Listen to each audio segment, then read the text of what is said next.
시청자 여러분 안녕하십니까? 뉴스 플러스 시작합니다. 여수시의회가 막대한 혈세를 들여 수행 공무원까지 대동한 외유성 해외 연수를 떠나 말썽을 빚고 있습니다. 마포구에서 고령 친화도시 선포식이 개최됐습니다. 이장우 대전시장이 보문산 권역 대규모 산림휴양단지 조성 방안을 발표했습니다. 내장산 국립공원이 2023년부터 2024년 대한민국을 대표하는 한국관광 100선에 선정됐습니다. 고흥이 우주항공산업 전진기지 조성 사업에 속도를 내고 있습니다. 여수시의회가 연말 어수선한 틈을 타 막대한 혈세를 들여 수행 공무원까지 대동한 외유성 해외 연수를 떠나 말썽을 빚고 있습니다. 여수시 의원 23명에 수행 공무원 17명을 합쳐 모두 40명입니다. 떳떳하지 못했는지 연수단은 취재진을 보자 달아났습니다. 어둠이 채 가시지 않은 이른 새벽, 여행 가방을 든 사람들이 하나둘 모입니다. 일본으로 연수를 떠나는 여수시 의원과 공무원들입니다. 너무 나를 미쳐. 그런데 갑자기 시의원은 어디론가 사라지고 공무원은 서둘러 택시를 타고 자리를 뜹니다. 취재가 시작되자 007 작전을 펼치듯 약속 시간을 뒤로 미루고 출발 장소도 바꾼 겁니다.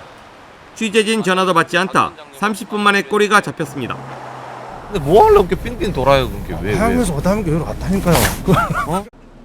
여수시 의원 23명이 유럽과 일본, 베트남으로 짧게는 엿새, 길게는 열흘 일정으로 해외 연수를 떠났습니다.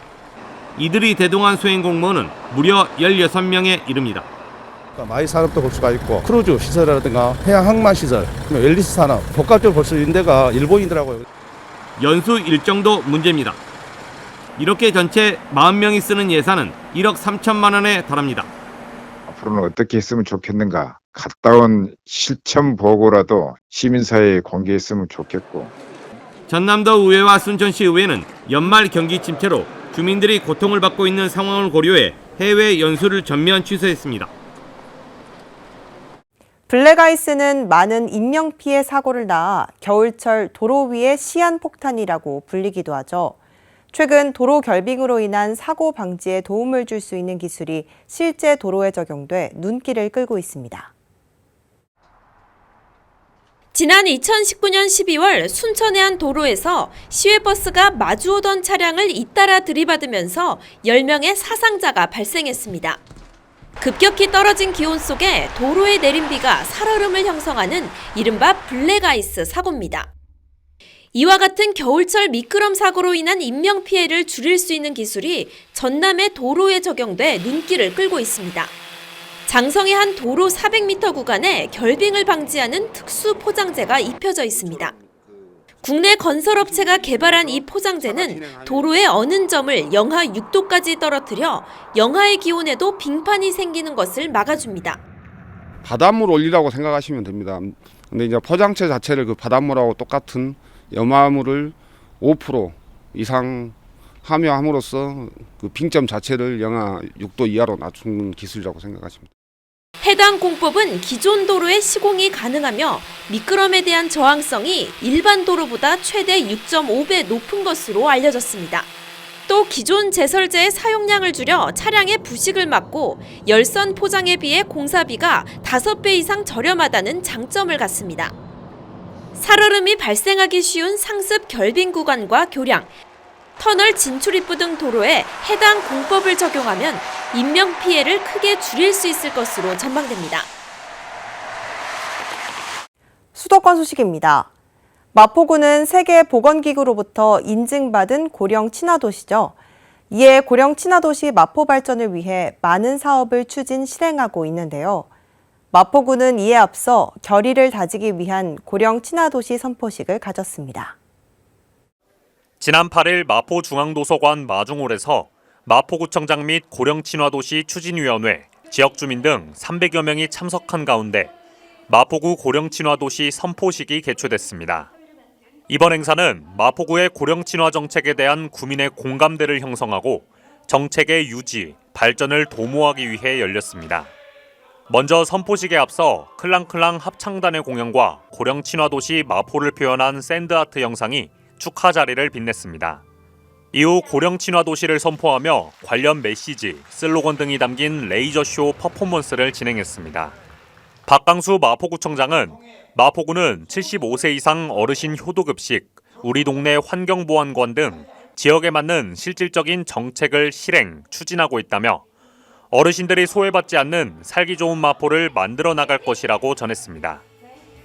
마포구가 홍대의 밤을 밝히는 점등식을 진행했습니다. 연말연시를 앞두고 빛거리가 조성됐는데요. 관광객에게 다채로운 야경을 선사할 것으로 보입니다. 새로운 야경 명소가 될 것 같은 이번 빛거리, 아름다운 빛들이 어둠에서 희망을 밝히는 2023년의 빛이 될 수 있길 소망합니다. 지난 6일 저녁 홍대 광장무대에서 빛거리 점등식이 개최됐습니다. 이번 행사는 지역 주민, 상점가 상인회 등 100여 명이 함께했으며 마포구청장 등 내빈들의 소망이 담긴 점등과 함께 마포의 겨울밤을 밝혔습니다. 특히 점등식은 코로나19로 지친 구민과 소상공인에게 활력을 불어넣기 위해 진행됐다는 점에서 의미가 있었습니다. 이번 빛거리는 홍대 걷고 싶은 거리, 용강동 및 도화동 상점가 일대에 조성됐으며 내년 2월까지 점등에 들어갈 예정입니다. 마포구는 빛거리가 마포의 새로운 야경 명소로 널리 알려져 지역 경제 활성화에 도움이 될 것으로 기대하고 있습니다. 광역시 소식입니다. 이장우 대전시장이 시정 브리핑을 통해 보문산 권역 대규모 산림휴양단지 조성 방안을 발표했습니다. 대전시가 전국 인류 산림휴양도시 대전을 목표로 2023년부터 2027년까지 보문산 권역에 대규모 산림휴양단지를 조성합니다. 보문산은 대전 8경 중의 하나로 뛰어난 자연 경관과 우수한 산림 자원을 품고 있어 많은 시민들이 사랑하고 추억을 간직한 산입니다. 그동안 대전의 상징인 보문산 개발과 관련하여 많은 논란이 있었으나 어떻게 특화시키고 보존할지 다각적으로 검토한 끝에 보문산 권역에 산림휴양단지를 조성하여 훌륭한 숲을 후대에 온전히 물려주는 한편 보다 많은 사람들이 보문산을 찾고 머물 수 있도록 할 계획입니다. 보문산 권역 산림휴양단지는 기존 치유의 숲, 보문산 행복숲길, 목재문화체험장을 포함해 목달동과 무수동에 각각 휴양림을, 호동공원 일원에 제2수목원을 신규로 조성한다는 계획입니다. 대전시는 이번 보문산 권역 산림휴양단지 조성을 통해 시민과 역사를 같이 해온 대전의 명산 보문산을 친환경적으로 보전 이용하는 동시에 시민들을 위한 휴식공간 확충과 지역경제 활성화에 기여할 것으로 기대하고 있습니다. 보문산의 명성과 영광이 예전 같지는 않지만 시민들의 가슴속에 있는 보문산의 상징성은 한결같으리라 생각됩니다. 말씀드린 보문산 권역 산림휴양단지를 차질 없이 명품으로 조성하여 대전을 대한민국 최고의 산림복지 휴양도시로 도약시키겠습니다. 시민 여러분이 많은 관심과 성원 부탁드립니다. 감사합니다. 김영환 충북도지사가 대구시청을 방문해 시 간부 등 150여 명을 대상으로 특강을 진행했습니다. 김영환 충북도지사가 9일 대구시청을 방문해 홍준표 시장과 양시도 간 협력사업 발굴에 관해 의견을 나누고 산격청사 대강당에서 시 간부 등 150여 명을 대상으로 특강을 했습니다. 홍 시장과 김영환 충북도지사는 국토 전체의 효율적인 물 이용과 안전한 식수 확보에 대해 의견을 나누고 향후 충북의 댐 용수를 대구 맑은물 하이웨이 사업에 활용하는 방안을 검토하기로 했습니다. 특강에서 김 지사는 대구를 포함한 중부 내륙권의 상생 발전을 강조함으로써 대구와 충북의 연계 가능성을 제시하며 대구 미래 50년 정책과도 일맥상통하는 변화와 혁신에 관한 철학을 강의했습니다. 강원도 소식입니다. 평창군에서 부모와 자녀가 행복한 긍정 훈육이라는 주제로 부모 교육 특강이 개최됐습니다. 부모 교육 특강은 육아로 지친 양육자들에게 위로를 주고 긍정적인 양육 태도를 형성하기 위한 양육 방법을 안내하기 위해 열렸습니다. 도서 긍정훈육법의 저자이면서 아들러 코리아의 대표인 박예진 강사가 부모와 자녀가 행복한 자녀교육이라는 주제로 부모들이 자녀와의 관계에서 평등성에 기반하여 상호 존중하는 긍정적 방식의 자녀 훈육과 문제 해결 방법을 교육했습니다. 특히 부모들이 자녀와의 관계에서 흔히 겪는 문제를 사례 중심으로 현실감 있게 풀어내어 참여자들의 이해를 도움과 동시에 큰 호응을 얻었습니다. 이날 특강으로 양육자들이 자녀를 대하는 양육 태도를 점검하고 부모인 자신을 들여다보는 소중한 시간이 됐습니다. 횡성구는 지난 8월부터 12월까지 2022년 여성 친화 특화 사업으로 성평등 마을 만들기 사업을 추진해 왔는데요. 교육을 이수한 4개 마을을 대상으로 성평등 실천마을 현판이 부여됩니다. 12월 16일 갑천면 매일 1위 마을회관에서 성평등 마을 만들기 참여마을 현판식이 열렸습니다.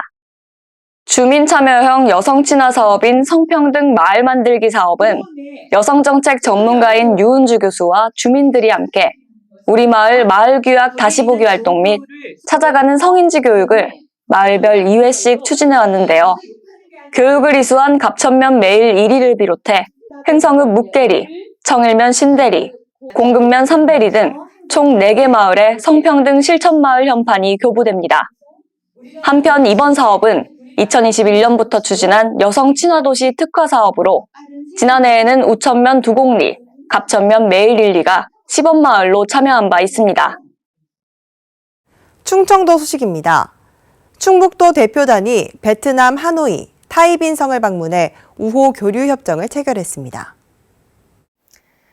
협정서의 주요 내용은 경제무역과 산업노동 등 각 분야 교류 협력 추진과 타이빈성의 풍부한 노동력을 바탕으로 한 계절 근로자 도입을 지원하는 것 등에 협력하는 것입니다. 아울러 한국여성경제인협회 충북지회와 타이빈성 여성기업협회가 경제교류 양해각서를 체결했습니다. 김영환 충북도지사는 대한민국의 중심인 충북과 베트남 북부 요충지인 타이빈성이 오늘 친구의 연을 맺었다면서 여러 분야에서 함께 노력해 발전해 가자고 말했습니다. 또한 희토류 생산의 본격화를 위해 글로벌 공급망 구축 협약을 체결했습니다. 아울러 김 지사는 하노이에서 열리는 경제협력 포럼에 초청돼 레이크파크 르네상스 충북에 대해 특별 연설을 했습니다. 경상도 소식입니다. 2022 포항국제수소연료전지 포럼이 열렸습니다. 산학연관 수소 관련 전문가들의 지혜를 모았는데요. 포항시는 이를 바탕으로 관련 기업 유치 등 수소 산업 육성에 적극 투자해 친환경 수소 특화 도시로 거듭날 방침입니다. 7일 포항시는 친환경 수소 특화 도시 포항 수소 연료전지 클러스터의 미래라는 주제로 2022 포항 국제 수소 연료전지 포럼을 열었습니다. 포럼 기조 연설에서는 한진현 전 산업부 차관이 글로벌 비즈니스의 새로운 키워드 탄소라는 주제로 탄소 배출에 따른 기후변화의 심각성에 대해 얘기하며 정부와 기업 차원의 수소 경제 중요성을 강조했습니다. 이어 수소 연료전지 선도 국가인 독일과 사우디아라비아, 이탈리아 전문가들의 초청 강연을 통해 국내외 수소 연료전지 산업 패러다임 변화 및 현황을 알아보고 주요 국가들과 기술 정보를 공유했습니다. 또 포항 테크노파크는 포항 수소 연료전지 클러스터 구축 추진 현황에 대해 발표했습니다. 패널 토론에서는 포항시 수소 산업의 발전 전략 등에 대한 열띤 논의가 이어졌습니다. 아울러 이날 포럼과 함께 기업 전시회가 진행됐으며 전시회에서는 포항시 수소연료전지 클러스터 및 수소도시 조성 사업과 FCI, STX 에너지 솔루션 등 관련 기업을 소개했습니다. 전라북도 소식입니다. 현대인의 기호식품이 된 커피가 해외가 아닌 국내 전북 장수군에서도 재배가 활성화되고 있어 화제입니다. 오늘날 현대인의 기호식품이 된 커피가 해외가 아닌 국내에서도 재배가 활성화되고 있어 화제가 되고 있습니다. 이곳은 전북 장수군 동촌리에 위치한 커피 농장입니다.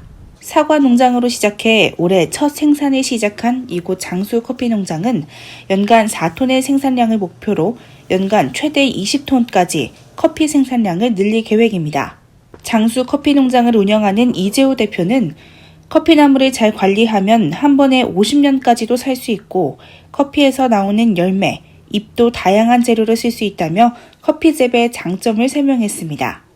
이 밖에도 현재 수입산 커피들은 발화율 문제로 인해 커피의 맛과 향이 떨어지는 경우가 많다며 국내에서 생산되는 커피의 장점이 많아 가격 경쟁력도 높다는 이 점을 강조하기도 했습니다. 앞으로 저희가 이제 농장이 커피 나무가 되게 밀식이 많이 돼 있다 보니까 아이들이 자꾸 자라는데 좁아요. 그래서 조금 더 넓혀서 중축을 하는 게 저희 첫 번째 목표이기도 하고요. 그러고 이제 앞으로 또 이제 좀 볼거리나 이런 것들을 좀 많이 저희가 이렇게 착안을 해서 많이 이렇게 어드바이스도 받고 해서 오셔서 볼 수 있도록 저희가 조금 많이 준비하도록 하겠습니다.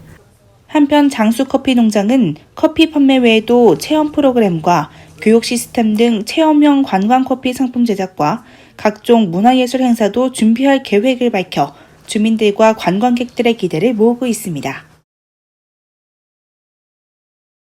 내장산 국립공원이 문화체육관광부와 한국관광공사가 공동 주관하는 2023년부터 2024년 대한민국을 대표하는 한국관광 100선에 선정됐습니다. 정읍시의 대표 관광지인 내장산 국립공원이 문화체육관광부와 한국관광공사가 공동 주관하는 2023-24년 대한민국을 대표하는 한국관광 100선에 선정되는 영예를 안았습니다. 한국관광 100선에 5번째 선정된 내장산은 지난 2013년 처음 선정된 후 2017년부터 지금까지 4번 연속 선정되며 대한민국 대표 관광지로서 자리매김한 바 있습니다. 가을철 단풍이 아름다워 예로부터 조선 8경의 하나로 이름나 있는 내장산은 동국 여지승람의 남원 지리산, 영암 올출산, 장흥 청관산, 부안 능가산과 함께 호남 5대 명산으로 이름나 있습니다.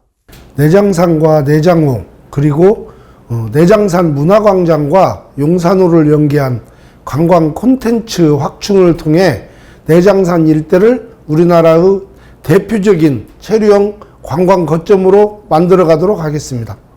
정읍시는 내장산 일대의 정읍 체류형 관광 거점을 지정하고 생태 관광 자원을 활용한 콘텐츠 개발에 주력한다는 계획을 전했습니다. 광주 전남 소식입니다. 행정안전부가 극심한 가뭄을 겪고 있는 광주와 전남에 116억 원의 특별 교부세를 지원합니다. 섬 지역 급수 운반 같은 당장 시급한 사업은 물론 내년 봄 농사를 대비한 관정 개발 등 다양한 사업에 말 그대로 단비가 될 것으로 보입니다. 광주광역시와 전라남도가 받게 될 가뭄 특별 교부세는 각각 40억 원과 76억 원입니다. 광주광역시는 용현정수장 비상 도수관리 사업과 농업용 관정 개발 사업에, 전라남도는 섬 지역 급수 운반과 저수지 준설 등의 특별 교부세를 사용하게 됩니다. 섬 지역 주민들의 식순환 해소와 내년 봄 농사에 대비한 농업용수 확보에 큰 도움이 될 것으로 기대됩니다. 심각한 가뭄을 겪고 있는 우리 지역의 급수차, 급수선 운행을 위한 운반 급수비 등 75억 6천만 원이 지원되어 내년 3월까지 안정적인 물 공급이 가능할 것으로 보입니다. 이번 특별교부세 지원은 지난달 23일 완도 가뭄 현장을 방문한 이상민 행정안전부 장관의 결정으로 확정됐습니다. 이 결정에는 이 장관과 함께 전북 익산이 고향인 조수진 국민의힘 의원이 광주 전남의 극심한 가뭄 피해를 지속적으로 알려온 것도 한몫을 했습니다. 행안부 장관께 연락을 받았어요. 그래서 보고하신 것 종합해서 예산 책정했다라는 말씀 듣고 굉장히 좋았습니다. 많은 농민분들 그리고 광주 전남의 많은 분들께 좀 실질적인 도움이 됐으면 좋겠습니다. 지난 7월 호남 자치단체 현안을 책자로 만들어 대통령실과 해당 부처에 전달했던 조 의원이 이번에도 윤석열 정부와 호남의 가교 역할을 톡톡히 해냈습니다. 연말연시를 맞아 소외되고 불우한 이웃을 도우려는 지역민들의 손길이 꾸준히 이어지고 있습니다. 하지만 경제 한파 등 얇아진 주머니 사정 탓에 예년보다 성금액은 좀처럼 늘어나지 않고 있어 지역민들의 관심이 절실합니다. 산타 할아버지, 저는 따뜻한 옷 갖고 싶어요. 아동시설 원아들이 고사리 손모아 빌었던 크리스마스 소망이 현실로 이뤄졌습니다. 광주 고액 기부자 모임인 아너소사이어티 회원 18명이 미리 산타로 변신해 아이들이 바라던 선물을 준비한 겁니다. 매년 크리스마스에 지역 아동에게 선물을 주는 미리 산타 행사는 올해로 4년째입니다. 코로나 여파로 선물을 받고 기뻐하는 아이들의 모습을 직접 보지는 못하지만 매년 아이들이 크리스마스만 손꼽아 기다린다는 말에 올해도 기꺼이 산타 옷을 입었습니다. 제가 오히려 더 행복해지는 느낌을 받습니다. 특별히 이번에는 광주 아너소사이어티 회원들과 함께해서 더 뜻깊은 것 같습니다. 아무쪼록 따뜻한 기운이 늘 모아져서 우리 광주 사회에 사랑의 온도가 쑥쑥 올라갈 수 있기를 소망해 봅니다. 연말연시를 맞아 어려운 이웃을 돕기 위한 활동은 올해도 곳곳에서 이어지고 있지만 그 온기는 예년에는 미치지 못해 아쉬움이 큽니다. 지난 1일부터 시작된 사랑의 온도탑의 경우 15일 기준 광주는 15.8도, 전남은 16.9도에 그치고 있습니다. 광주의 경우 전국에서 가장 먼저 100도를 달성하고 전남도 목표액을 넘어선 100.9도를 기록했던 지난해와 대조적입니다. 작년 이맘때 저희 모금 온도계가 24도였었거든요. 그에 비하면 지금 올해는 모금 환경이 지금 매우 안 좋다. 기업과 가게의 경제 상황이 어려운 게 반영된 것 같습니다. 코로나와 러시아, 우크라이나 전쟁 등의 여파로 찾아온 경제 한파가 이웃을 돕는 따뜻한 온기마저 꺼트리지 않도록 지역민들의 관심이 절실합니다. 여수시가 상생, 소통, 협력을 위한 2022년 하반기 여수시 노사민정협의회를 개최했습니다. 민선 8기 들어 처음으로 열린 이날 협의회에는 노사민정 각계를 대표하는 12명의 위원이 참석했습니다. 이날 협의회에서는 위촉장 수여와 여수 국가산단 희생자 추모탑 건립 기탁금 전달식, 안건 협의 순으로 진행돼 다양한 의견을 나누는 시간을 가졌습니다. 12월 22일은 1년 중에 낮이 가장 짧고 밤이 가장 길다는 동지입니다. 옛사람들은 이날에 팥죽을 만들어 나눠 먹었는데요. 여기에는 귀신을 쫓고 무병장수를 기원한다는 뜻이 담겨 있습니다. 동지를 맞아 우리 선조들이 즐겨 먹었던 음식을 맛보고 영양이 풍부한 팥으로 기력을 보충하시는 건 어떨까요? 이상 뉴스 마칩니다. 시청해주신 여러분 고맙습니다.